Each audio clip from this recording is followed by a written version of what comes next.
Dave Rockow from Armageddon Turbo here, and today we're talking about our validation testing of our production twin turbo LS manifolds. So these are 304 stainless steel manifold. We've got the machining all worked out. They're looking great. They're making a ton of power. We're well over 1,200 horsepower on these. But the last step in the validation process is actually to do what we call a thermal loading test. Thermal loading test basically means we put this engine at 20 PSI and crank it and leave it for a long period of time until everything is glowing red. Now the interesting thing is the colors actually start to change on all of the 304 stainless steel that we use on this. So you can see we've had a serious color shift right at the hottest points. And in this video that you're gonna see right now, you can see this particular manifold starting to heat up.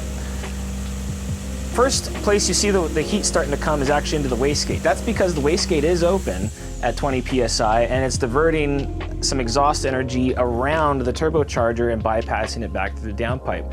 So we're gonna see the wastegate bell get really hot first, and then you're gonna see the convergence zone in the manifold start to glow, and it's gonna emanate out from there.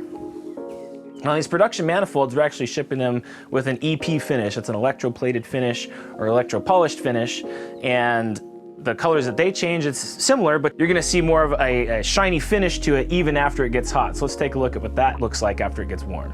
So on this manifold, we have the EP finish on this, and in this video, you're gonna see the same thing. The wastegate bell is gonna get red hot first, and then the convergence zone of this manifold is gonna start to get red cherry hot and start expanding out as we get it really warm and start really thermal loading these. Now what we're looking for in this is to make sure that we're not gonna have any cracks, that it's not gonna change any critical dimensions when it gets hot. Remember that 304 stainless steel does grow when it gets hot, and it grows every time. In fact, here's a little tech tip for you. After you install your manifolds or any long tube headers or any header that uses 304 stainless, after the first time you get it hot and heat cycle it, you're gonna wanna tighten down your exhaust manifold bolts again, and we did that on this test as well. So these production units are shipping out right now. We're gonna get our pre-orders handled within the next couple weeks here, and then we'll move on to the full production. You'll be able to get that on our website, goturbo.net. I'm Dave Rockow with Armageddon Turbo Systems, and we'll see you soon.